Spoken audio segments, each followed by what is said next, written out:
It was the autumn of 2024 in a fog-enshrouded village called Whispering Pines, tucked away in the misty hills of rural New England, USA. I'd inherited a rambling Gothic revival house from a great-uncle I never met, escaping the bustle of Boston for what I hoped would be quiet reflection. The place was ancient, with sagging porches, ivy-choked walls, and windows that rattled like bones in the wind. Halloween approached, and the locals adorned their homes with jack-o'-lanterns that flickered ominously under overcast skies. My first night, unpacking boxes in the dim parlor, I heard a single knock at midnight, echoing from the front door. I dismissed it as branches or wildlife, but a chill lingered in the air. The next morning, frost etched patterns on the windows like skeletal fingers. I explored the overgrown yard, where withered apple trees dropped rotting fruit. The village was quaint but eerie, cobblestone streets lined with colonial-era buildings, their shutters creaking. At the general store, the clerk mentioned old tales about the house, but clammed up when pressed. Back home, as twilight fell, the knock returned, 2 raps this time, deliberate. Peering through the peephole, only swirling mist greeted me. Days passed in uneasy routine. I worked remotely from the study, surrounded by dusty bookshelves groaning under forgotten tomes. The air grew heavier, scented with damp earth and decay. Halloween decorations appeared overnight on neighbors' lawns, hay bales, fake cobwebs, but mine remained bare. That night, 3 knocks shattered the silence, louder, insistent. My heart pounded. I flung the door open to emptiness, wind whispering through bare branches. Sleep evaded me. Dreams blurred with reality, shadowy figures at the threshold. Waking to a draft, I found the door ajar, leaves scattered across the threshold. No footprints, but a faint scratching mark marred the wood. I bolted it securely, yet unease festered like mold in the walls. Venturing to the attic, I discovered yellowed newspapers clippings about a disappearance in 1897. A traveler vanished after knocking for shelter on All Hallows Eve. The clippings detailed how the house's original owner, a reclusive widow, heard knocks that grew in number each night leading to Halloween. She was found catatonic, muttering of the wanderer. I laughed it off as folklore, but that evening, 4 knocks reverberated, shaking the frame. The air turned icy. My breath fogged indoors. Something felt watchful, hidden in the corners. Isolation deepened. Phone signals faltered. Internet lagged. I avoided windows after dark, but glimpses revealed fog thickening unnaturally around the property. 5 knocks came at midnight, rhythmic like a heartbeat. I armed myself with a fireplace poker, shouting into the void. Silence answered, but shadows danced on walls, elongated and wrong. One afternoon, I visited the village library, a creaky building with musty stacks. The librarian, an elderly woman with piercing eyes, handed me a leather-bound journal from the archives. It chronicled similar knocks in the 1920s, another resident driven mad, claiming the knocker sought entry to reclaim a debt. As I read, a chill draft flipped pages eerily. Returning home, the sky bruised with storm clouds. 6 knocks that night, accompanied by a low moan like wind through cracks, but the air was still. I barricaded the door with furniture, heart thundering. Whispers seeped through, fragments of words. Let ... in. The journal revealed more. The wanderer was a betrayed soul, cursed to knock eternally, growing stronger with each denied entry until Halloween, when it could cross thresholds.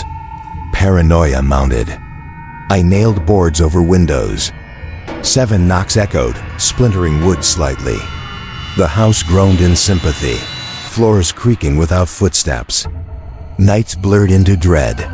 The odor arrived fetid, like wet grave soil. 8 knocks, pounding now, vibrating through walls. I cowered in the basement, surrounded by cobwebbed relics, but the sound pursued, closer, intimate. Desperation drove me back to the library. Digging deeper, I found etchings of the Wanderer, a gaunt figure in tattered cloaks, face obscured. Locals avoided my questions, crossing themselves. 9 knocks that midnight, cracking the doorframe.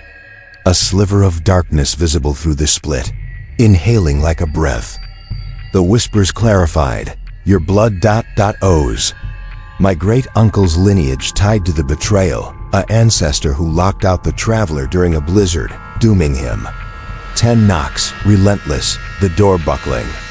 Shadows coalesced in corners, forming vague shapes. Halloween Eve loomed. The village transformed, bonfires flickered, masks hid faces, but an undercurrent of fear pulsed. 11 knocks shattered glass panes. Icy wind invaded, extinguishing lights. I fled to the attic, clutching the journal for clues. In the attic, amid trunks of heirlooms, I unearthed a locket engraved with the Wanderer's name. 12 knocks below, thunderous. The house shook, beams cracked. The entity was manifesting, drawn by denial. Midnight on Halloween struck. 13 knocks unlucky, final. The door imploded in splinters. A presence ascended stairs, footsteps crunching debris. Whispers roared, repay. I barricaded the attic hatch, but tendrils of shadow seeped through. The climax erupted as the hatch burst open. The Wanderer materialized a spectral form, eyes hollow voids, cloaks whipping like storm winds. It lunged, cold fingers grazing my skin, draining warmth. Flashes of visions, the betrayal, the curse. In desperation, I hurled the locket into a lit lantern. Flames consumed it, igniting the entity in ethereal fire. The wail pierced the night as the Wanderer dissolved into ash and mist, the house settling with a final groan. I stumbled out into the dawn, village awakening to normalcy. Authorities deemed it a gas explosion. I know better. Months later, in a sterile apartment far away, peace eludes. But last night, at midnight, a single knock echoed. The cycle renews. Debts unpaid linger. Reflecting back, the house in Whispering Pines wasn't just bricks and mortar. It was a vessel for unresolved grievances. The knocks started innocently, but each built a bridge for the past to invade the present. One researched more after escaping. Similar hauntings that New England's history, whispers of wanderers denied hospitality. The village hides its secrets well. Bonfires on Halloween aren't just festive, they're wards against the unseen. My great-uncle knew, his will warned subtly, but I ignored. Now scars from that touch remain frostbite-like, unhealing. In dreams, the Wanderer returns, knocking softer, seductive. Join us, it pleads. I bolt doors, but echoes persist. Perhaps the curse transferred. Blood debts flow through veins. I've consulted mediums, historians. They speak of rituals to sever ties, burning effigies at midnight. I tried. Smoke formed faces, dissipating reluctantly. The knocking intensifies seasonally. Autumn brings dread. Leaves rustle like approaching steps. I've moved thrice, but it follows subtle at first, then insistent. Therapy labels it PTSD. Pills dull but don't erase. Friends drift, sensing my aura of unease. Alone I document this, a warning. Answer knocks wisely. As Halloween nears again, the knocks resume building nightly. I fear the 13th. The Wanderer waits, patient, eternal. Listen closely at midnight. It might knock for you. It was the autumn of 2021, in a mist-shrouded hamlet called Eldridge Hollow, hidden in the rolling moors of rural Yorkshire, England. I'd inherited a dilapidated stone cottage from a distant relative, fleeing the clamor of London for solitude. The place was ancient, with crooked beams, leaky thatched roof, and a perpetual damp that clung like regret. The nearest village was miles away, connected by winding lanes flanked by gnarled hedgerows. As leaves turned crimson, an unnatural hush blanketed the land, broken only by distant crows. Exploring the property one foggy afternoon, I stumbled upon an overgrown graveyard, behind the cottage forgotten headstones tilting like drunken sentinels, vines choking marble angels. The graveyard was small, perhaps 24 graves, dates eroded by time, names barely legible. Moss carpeted the earth, muffling my steps. One grave stood apart, isolated at the edge, unmarked save for a weathered cross half buried in brambles. Curiosity piqued. I cleared some weeds, feeling the chill soil under my fingers. That night, as wind moaned through cracks, I thought I heard a whisper faint, like breath on glass from the direction of the yard. Morning brought rain, turning paths to mud. I shrugged off the whisper as imagination, perhaps an owl or draft. Venturing to the village pub, locals eyed me warily, muttering about the old hollow secrets. One grizzled farmer warned of whispers from the earth, but laughed it off as folklore. Back home, unpacking dusty tomes from the attic, I found a faded map marking the graveyard as Pauper's Rest, a burial ground for the unnamed poor from centuries past. Twilight deepened early. Sitting by the hearth with tea, the whisper returned subtler, a sibilant hiss like listen. I checked outside. Nothing but swirling mist and skeletal trees. Unease settled, but I rationalized it as isolation playing tricks. Sleep came uneasily, dreams of soil shifting beneath me. The next day, I returned to the graveyard, drawn inexplicably. The isolated grave seemed fresher, earth looser around the cross. Kneeling, I pressed my ear to the ground silence, then a murmur, indistinct words bubbling up. Heart quickening, I fled, but the whisper echoed in my mind. Evenings grew oppressive. The cottage creaked like a living thing, shadows lengthening unnaturally. 3 nights in, the whisper clarified. Remember, repeated softly from the walls. I barricaded windows, but it seeped through, intimate, as if spoken beside my ear. Paranoia bloomed. I avoided the yard after dark. Research beckoned. At the village library, a musty room stacked with leather-bound volumes, I pored over local histories. Entries spoke of an 18th century plague that decimated the hollow bodies dumped in unmarked pits. One tale mentioned a whispering grave, cursed by a wronged soul denied proper burial. The librarian, pale-faced, urged me to leave it be. Returning under leaden skies, the whisper awaited louder, pleading. Fiang me e. Objects shifted subtly. A chair moved, books opened to plague pages. Sleep fractured with visions of skeletal hands clawing upward. The air thickened with decay's scent, faint but growing. Isolation warped time, days blurred. I wandered the moors but always circled back to the grave. Digging shallowly with a trowel, I uncovered fragments, yellowed bone shards, a rusted locket. The whisper surged. Yes, SS. A jolt ran through me, visions flashing. A woman betrayed, buried alive. Nights terrorized. The whisper evolved to sentences. They forgot ... but you hear. Scratching joint nails on wood from beneath floors. I nailed boards down, but it persisted, rhythmic, desperate. Mirrors fogged with breath not mine, shapes forming in condensation. Desperation mounted. I confided in a vicar from the village church, who blessed the cottage with trembling hands. He spoke of restless spirits tied to unavenged wrongs. That night, the whisper mocked. Blessings fail ... Winds howled, doors rattling as if pushed. The odor intensified, rotting flesh mingled with wet earth, choking the air. Shadows detached, slithering across walls. 4 words now, dig deeper. Free me. I resisted, but dreams compelled. The woman, Eliza, falsely accused of witchcraft, entombed alive by fearful villagers. One stormy dawn, I yielded. Armed with shovel, I excavated the grave. Layers peeled away, revealing a crude coffin, lid splintered. Inside, remnants. A skeleton clutched an eternal scream, locket around neck. The whisper thundered. Thank you, you ... But then, a pull like hands grasping ankles. Terror escalated. As rain pelted, the ground softened, sucking me downward. Visions overwhelmed. Eliza's agony, her curse upon forgetters. The whisper turned venomous. Now join me, E ... Roots entwined like fingers, pulling deeper. I fought, clawing at mud. Climax surged in the deluge.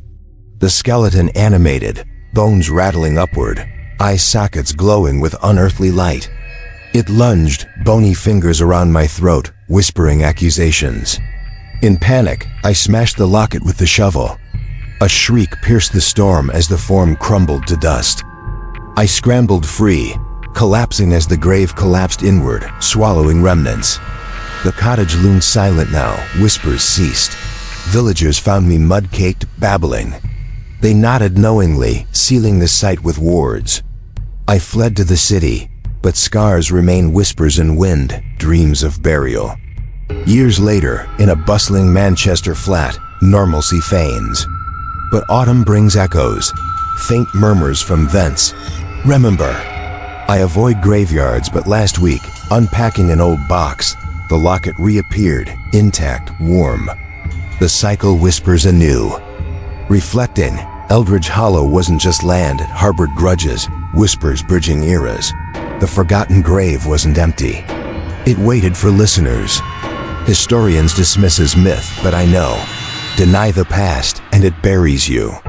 Therapy calls it trauma. Pills mute, but don't erase. Friends sense my haunt, drifting away. Alone, I document this a caution. Heed whispers, or become one. As fog season returns, the whisper strengthens, personal, insistent. I fear the grave calls back. Listen closely in quiet nights. It might whisper your name too. It was the autumn of 2023, in a sprawling farmland community called Willow Creek, buried in the endless cornfields of rural Iowa, USA. I'd inherited the old family farm from my grandfather, leaving behind the concrete jungle of Chicago for what I thought would be a peaceful life. The house was a weathered two-story with peeling white paint, creaking under the weight of decades, surrounded by golden stalks swaying like whispers in the wind. The harvest moon loomed large that season, casting an orange glow that turned the fields into a sea of fire at night. My first evening, unpacking crates in the dusty living room, I felt a subtle unease, as if the moon's light pierced through the windows with intent. Morning revealed the vast isolation miles of corn rustling softly, the nearest neighbor hidden beyond the horizon. I explored the barn, its loft filled with rusted tools and forgotten hay bales. A faint scent of decay lingered, like old earth unearthed. That night, under the swollen moon, a low howl echoed from the fields, not quite animal, dismissed as coyotes. Sleep came fitfully, dreams of shadows weaving through stalks. Days settled into routine, tending neglected crops, repairing fences. The villagers at the local diner spoke in hushed tones about moon madness, old wives' tales of harvest spirits. I laughed it off, but returning home at twilight, the moon rose early, bathing everything in amber. A silhouette flickered at the field's edge, perhaps a deer, but it vanished too swiftly. Evenings grew cooler. By the fire, reading grandfather's journals, entries mentioned lurkers in the light, dismissed as ramblings. The howl returned, closer, morphing into a rasp like dry leaves scraping. Peering out, the corn seemed to lean toward the house, moonbeams cutting paths like veins. Unease built subtly. Mornings found odd tracks in the soil, elongated, clawed, circling the barn. Wildlife, I reasoned, but they avoided the moonlit areas. One afternoon, clearing weeds, I unearthed a stone marker etched with runes, half buried near the field boundary. The air hummed faintly when touched. Twilight whispers started, then indistinct murmurs from the wind, carrying fragments. Harvest. I checked the radio. Static only. The moon swelled fuller, its craters like watching eyes. Sleep evaded, replaced by vigilance at the window, where shapes shifted in the stalks. Isolation amplified paranoia. Phone lines crackled. Internet failed nightly. Villagers avoided eye contact now, one muttering about the moon's call. Back home, the barn doors swung open unaided, revealing hay disturbed as if something nested. The rasp grew to words. Come ... see ... Dreams intensified. Faceless figures harvesting under the moon, reaping more than corn. Waking sweat-soaked, I found corn husks arranged on the porch patterns like symbols. The stone markers' runes matched, fear rooted. I barricaded doors, but the murmurs seeped through walls. Research in grandfather's attic uncovered folklore books, tales of lunari, entities awakened by the harvest moon, feeding on solitude. Illustrations showed twisted forms emerging from fields. The rasp loudened outside. Join the reap ... Shadows elongated unnaturally indoors. The odor arrived musky, like wet fur and rot. Tracks multiplied, leading into the house threshold. One night, a scratch at the door, slow, deliberate. Through the peephole, a glimpse. Elongated limbs retreating into corn. Heart pounding, I loaded grandfather's shotgun. Storms brewed, but the moon pierced clouds. Whispers clarified. Your blood ... feeds. Visions flashed awake. Ancestors summoning lunari for bountiful harvests, a pact broken. The barn thumped rhythmically, like footsteps ascending loft. Desperation drove me to the village elder, who confessed. The farm was cursed, lunari demanding tribute each full moon. Ignore, and it takes. Returning, the fields rustled violently, stalks parting like paths. The rasp laughed now, echoing my name. Barricades failed, windows fogged with breath from outside. Shapes circled the house, silhouetted against moonlight. The odor choked. Husks appeared inside, forming runes on floors. Shotgun in hand, I ventured to the marker, shovel ready to destroy it. Digging revealed bones human, clutched in offering pose. The ground trembled, whispers roared. Awake! Limbs erupted from soil, fibrous like roots but moving. I fired, blasts echoing, but they reformed, pulling toward the moon. Climax under the bloated moon. The lunari fully manifested, a colossal amalgam of stalks and bone. Eyes glowing lunar orange, maw gaping. It lunged, tendrils ensnaring, whispering forgotten sins. In frenzy, I ignited gasoline-soaked husks. Flames consumed it, shrieks piercing as it withered. The entity dissolved into ash, fields smoldering. I collapsed, dawn breaking the curse. Villagers arrived, silent, knowing. The farm burned that night. I fled to the city, but scars pulse under full moons. In urban anonymity, peace mocks. But harvest seasons bring echoes, rasps in alleys, shadows in crowds. Last moon, a husk appeared on my sill, rune etched. It lurks, patient, waiting for the next reap. Reflecting, Willow Creek wasn't just land, it cradled ancient hungers, moon-fed. Folklore warns, harvest brings bounty and beasts. Historians scoff, but I know, ignore the call and it harvests you. Therapy deems it delusion, meds numb whispers. Friends fade, sensing my taint. Alone, I chronicle this, heed the moon's gaze, or become its prey. As another harvest moon rises, the rasp returns closer, hungry. Listen in the fields. What lurks might call your name too.